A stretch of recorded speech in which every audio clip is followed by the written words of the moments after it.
Here are 3 players to watch in the NCAA tournament that if you don't know, you better ask somebody. Everyone just loves New Mexico to upset number 6, have the potential to go at least one more round. Deron Holmes, Shahade Wells, and Enrique Freeman, 3 players you have to know about.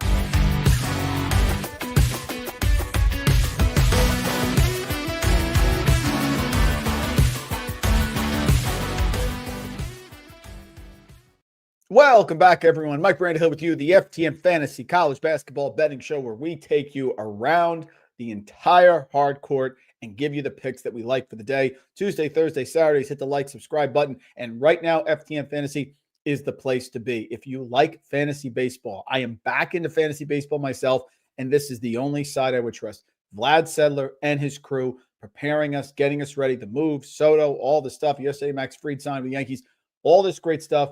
You want to join us here in the College Basketball Betting Show, and you want to join us at FTN Fantasy, trust me, if you love baseball, fantasy baseball, you want to join us here at FTN. $10 off early bird special goes until Monday. Thank you so much for joining us. We had a scalding, and I mean a scalding hot Tuesday. We're ready to rock and roll. Now we're here on Thursday, and as always, the show is Tuesday, Thursday, and Saturdays. The times can change from time to time because I am on the Sirius XM Channel 87 Fantasy Football Show with Dave Martinez on certain days. So next week could change because of the holiday with everything going on. But usually we will do it Tuesdays, Thursdays, and Saturdays. The Saturday show is 10 a.m. It is always 10 a.m. So make sure you bookmark it and get it ready to go. Let's see who we got here. Coming into the comments, as always. Hi, Roland in the house. Good afternoon. Hi, Roland. Happy here. The heat is unreal in here right now. Yes, Niall, it's been going really well. We appreciate it. The money lines are the way to go. What they're referring to, for those that don't know, is I am a side bettor. I do some props, I do some totals, but we're mainly looking at college basketball sides. That's my thing. My first year here at FTN, we're up 90 units on sides. We're up well over 100 units on sides over 2 years, like 110, 115. And this year we are rolling almost 30 units up in sides. And that's even though we gave some back last Saturday, but we certainly recovered on Tuesday and we're rocking and rolling. So what High Roland is talking about is when I bet an underdog, he just takes the money line. He doesn't care what it is. North Dakota State, you're welcome, High Roland. Very, very good. My dog pressed Cornell by accident, so I played it. Okay, Brian, good to hear. That's fine, Brian. It's all right. I got a dog too. It's totally fine. Normal. Hopefully it worked out. Okay. Today's a very small slate, so I want to run through what we learned. I want to run through the picks for today. I have a couple. And then I want to run through a preview for Friday and Saturday, give you guys whet the appetite, if you will. Make sure you retweet this, do all that fun stuff for me. It really helps the show. Here we go. The best teams against the spread, in case you didn't know. Oregon State, who is really sneaking under the radar with Wayne Tinkle, is doing a real nice job up there. The Bonnies of St. Bonaventure, Elon, Liberty, Furman, Houston Christian. So just keep that in mind that those teams are really feisty. Furman has been great for us. They got the outright win a couple days ago. The Bonnies are always tough, especially at home when you travel all the way up, play St. Bonaventure. That's difficult. And Oregon State is a team, because it's the West Coast bias, all this other stuff that no one knows about. So keep that in mind. The worst teams against the spread. Boy, Minnesota's bad. They are really bad. You can't cover against Indiana. We're going to get to Indiana in a little bit. That's really struggling. Louisiana has struggled. Stony Brook, not good. Texas Southern. St. Louis has also a lot of transition there, injuries, things like that. UNLV has been surprisingly tough against the spread. They usually play well, but they have been difficult here to handicap. And Grand Canyon, I feel like Grand Canyon's spreads have been inflated because what has gone on here last year when they made their nice run. Best teams as favorites. South Carolina State has been good. It's only been a couple times. And guys, you need to have a few games here. There's a couple teams that are 2-0. I only put the ones in there at least 3-0 here against the spread as a favorite.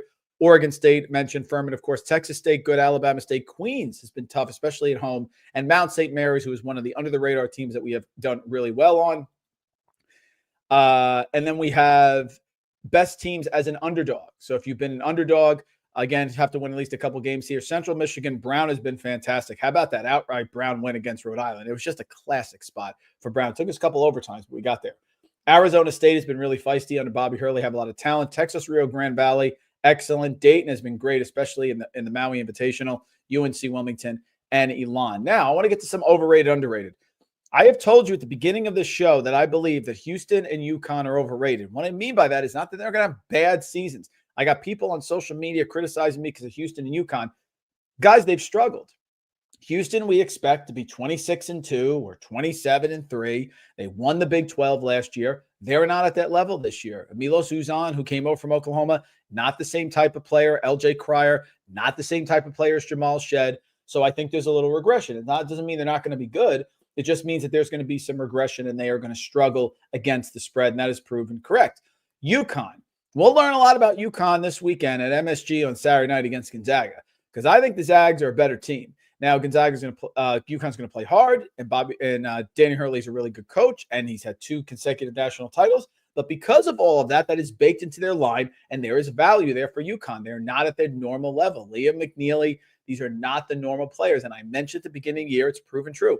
The inside force, Samson Johnson, is not at the level of the great centers that he's had in the past. It's not. Usually those players in the post can score. They can do a lot of things. This is not what you're having there. So they're pushing out on the shooters. And guys like Aiden Mahaney, he's not as tough as Cam Spencer.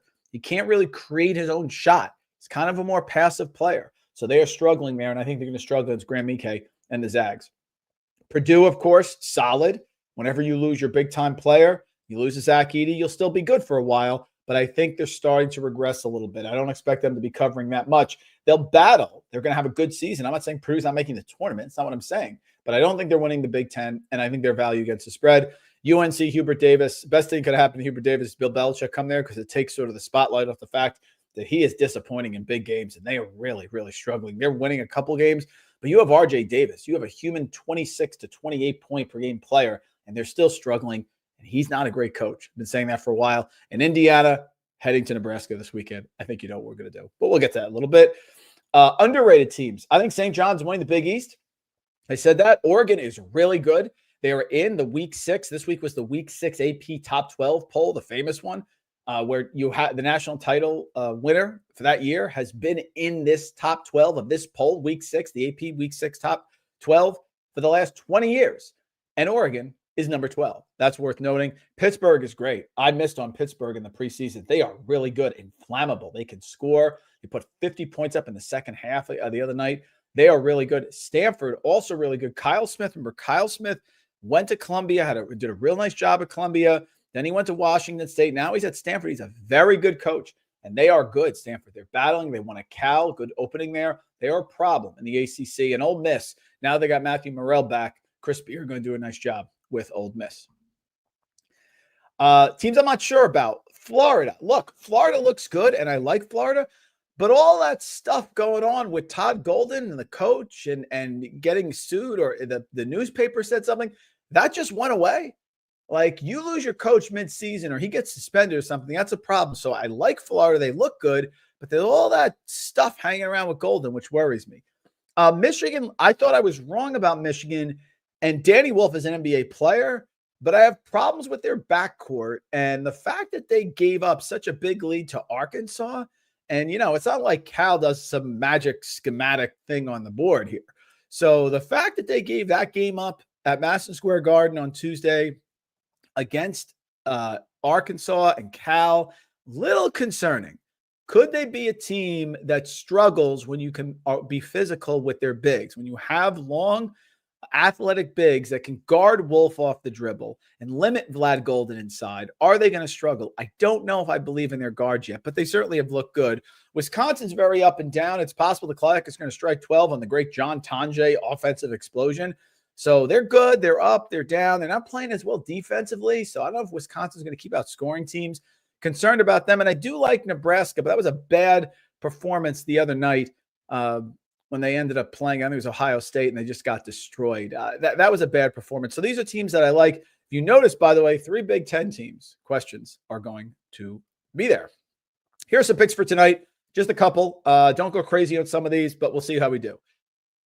I've faded Virginia all year, and I don't think they can cover big spreads, and I don't think they have the ability to beat teams off the dribble. Bethune-Cookman is not great with Reggie Theus, but he certainly is a good game strategist. This is a simple fade of Virginia. I don't think Virginia is good. I think 16.5 is a lot of points at home. Bethune-Cookman doesn't look great, but they can make some shots. They like to shoot threes. They got a couple scorers who can put in over 15 points per game. I'll take Bethune-Cookman plus 16.5 Virginia because I don't believe in Virginia. It's really that simple. I also don't believe in Virginia Tech. Virginia Tech has really struggled this year. And you look at the numbers, this is going the wrong way and it's going fast. And I don't think it's going to get any better.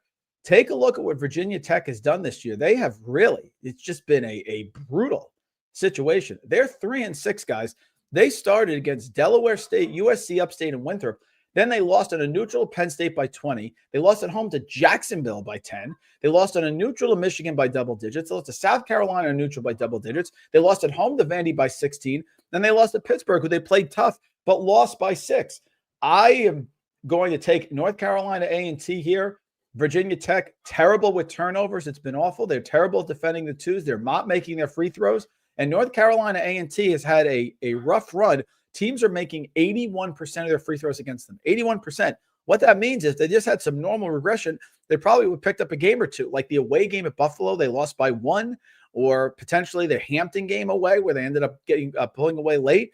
So fast pace, doesn't turn the ball over. Virginia Tech doesn't seem to be tough at home. I'll take them there. This is tough. It's a tough one for me. This is a classic Iowa spot. I think this is a half unit play for me. I stick to my teams that I believe in. And if you look at this rivalry, Iowa or Iowa State, whoever is home, has won and won big. But there are times when trends get bucked. I think Iowa State is legit. I think they are a national champion contender. And I expect people to pile money here on Iowa. I don't like it. I will take the Cyclones. It's 5.5. I wish it was 3. I wish it was 2. I don't think they're losing this game, Iowa State. I think they're that good. I know this is a tough place to play. I know it's a rivalry game. And you guys are laughing in the comments right now because this is a classic spot for Mike Randle to pick Iowa. Home, rivalry, 5.5 points, small wager on Iowa State because I think Iowa State is that good. I really, really do. Don't like Texas. Haven't liked Texas all year. New Mexico State burned us earlier in the year when they lost. They didn't cover in the game that I really thought they were going to. I'll pull that one up right now. Yeah, I thought for sure at home against Abilene Christian they would play better, and they did not. But they've played Dayton away, UNLV away, and they battled in those matchups. Jason Hooten took over this program with all the issues that went on off the court and did a nice job last year, and they improved. I think they're building on the win at New Mexico. That's an impressive win at New Mexico. I don't think it's a letdown spot. I liked New Mexico State, and they disappointed me. I think I'm getting positive regression here. Texas doesn't do much for me. They're great on defense, but they don't make their free throws. They rely a lot on three-pointers. This is not going to be a well-attended game. It's during finals. Texas is not packing the house after losing at home to UConn. They're not packing it for New Mexico State. You may think bounce back. I think hangover. I'm taking New Mexico State here plus 20 at Texas. Again, none of these are big plays, small slate, but just things to think about. Arkansas State minus 9.5 against UT Arlington. I love Arkansas State. It is similar to New Mexico State that they hurt me this year and they weren't covering early, but Brian Hodgson does a great job. They always force turnovers. They always have guards. They play defense. They defend the 3 well. And that win over Memphis, I think, was more about Arkansas State than it was about Memphis. UT Arlington, more of a defensive team. KT Turner's second year. They had a good year last year, but that was following the prior regime, which was Greg Young. So you get a little bump when you make a coaching change. Not sure about KT Turner. Good defensive team. They're shooting 41% from 3. I don't think they're going to shoot 41% against Arkansas State, who defends the 3 well and is home. And I think Arkansas State gets out and runs on them and gets some easy baskets. This is a good line because I don't think they win by more than 11 or 12, but I stick to the teams that I like even when it doesn't go my way. I will take Arkansas State minus 9.5. That was a nice win over Memphis. The last one is simply a play based on where the money's coming in. The bets are coming in on the under in this matchup because Chattanooga hasn't hit a lot of threes, even though they shoot a ton. They shoot 51% of their shots from 3, but they're not making them at a high rate. But the money's coming in on Evansville. I could see Chattanooga hitting some threes tonight. I could see Evansville making some shots. I'm leaning Chattanooga as a side. You'll have to check the FTN Discord if you remember. I may make the change there, but I'm going with the over 147.5 because the bets are coming in on the under, but the money's coming in on the over. And I do think Chattanooga, who normally under Dan Earl shoots the three well and has not done that yet this year, they're shooting like 29% from three-point range. That's going to regress. And whether I pick a side on the road, not sure. So we'll just go with the over.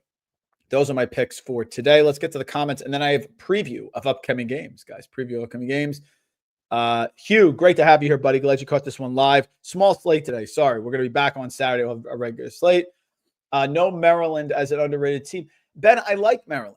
I do. I predicted that maybe they could win the Big Ten, but I need to see Kevin Willard win a big game. A big game being defined as not blowing out Ohio State with Jake Diebler as a second-year coach. That's not it.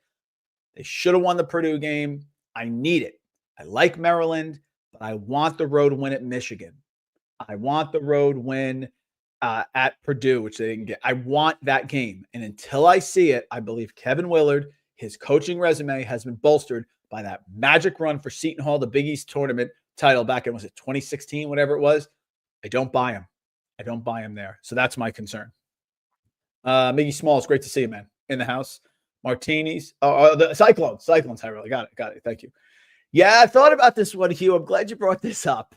I have a theory that when teams play and the home team is a slight favorite or underdog, my default is always to take the road team.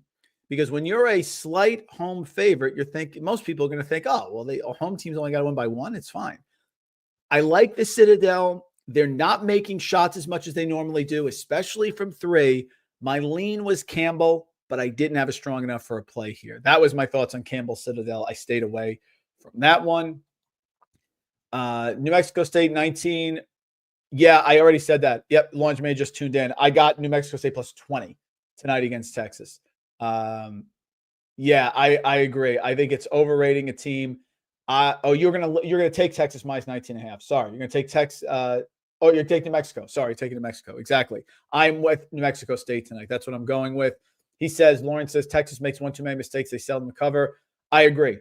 I agree with you, Lawrence. Your lips to God's ears. I like New Mexico State. I think Jason Hooten does a good job. I don't trust Texas's offense. I think that the UConn game exposed problems more than did anything else. So I'm with you on that one. Thank you. Now, guys, really quick, and we'll get you out of here. Preview of upcoming games. So some thoughts. I'll be back on Saturday, but some thoughts here. I'm going to grab the Nebraska line as soon as it comes out. I don't believe in Indiana. I don't think Indiana's going to win on the road. They have no guards. They believe in bigs only. They're only going to use bigs, which is what Indiana's going to do. I'm a Nebraska at home guy. I understand that they're both a little shaky this year, but I don't believe that Mike Woodson's Indiana team can win on the road without guards. I don't. So I'm taking Nebraska by 20 over Indiana. I think they win comfortably. Maybe not by 20, but comfortably. Don't believe in UConn. Gonzaga's a national championship type team. They're going to have to shoot the threes well. UConn's going to compete, but all Gonzaga has to do, when you play UConn this year, all you have to do is stop solo ball. If you stop solo ball, you're going to be fine. They're not legit inside. I think Grammy Cakes can eat and eat up Samson Johnson. McNeely's still a freshman. Aiden Mahaney is still not a big-time player in my eyes. He's a big downgrade from Cam Spencer. I'm thinking Gonzaga's covering against UConn. No Pop Isaacs for Creighton is going to be a problem. Ryan Kalkbrenner can score his 45 points against whoever he wants, the local high school or whoever it is. That's not going to happen. Alabama's home against Creighton. Home in this game.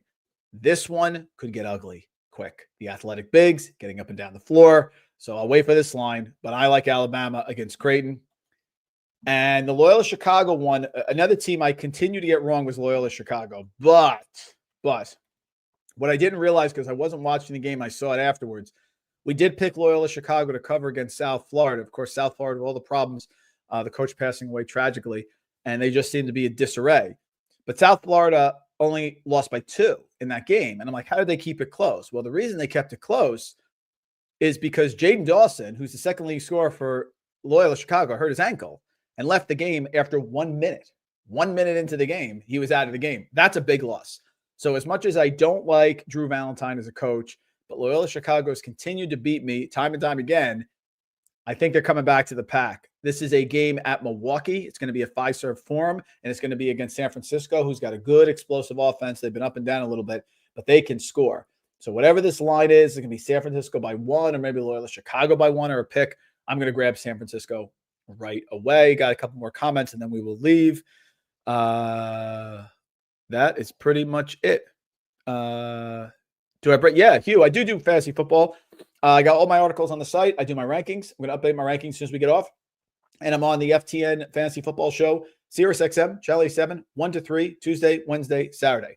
Ready to roll. Thank you, Sam. Same to you, brother, as well. We'll be back Saturday, 10 o'clock. Again, not a lot of plays today, but just a couple things to think about as we move forward and as you get ready for the slate tonight and the weekend, which is going to be better. Remember, they're still a little slow right now because you have teams that are finals and they're not packed, so you have to pick and choose. But we see opportunities, especially on underdog. As always, FTN Fantasy, you want the MLB, get the package, join us. Why do you join us? Because it's a family, because we give you the real truth, because we're backed in data, and we find you the edge. Here are 3 players to watch in the NCAA tournament that if you don't know, you better ask somebody. Everyone just loves New Mexico.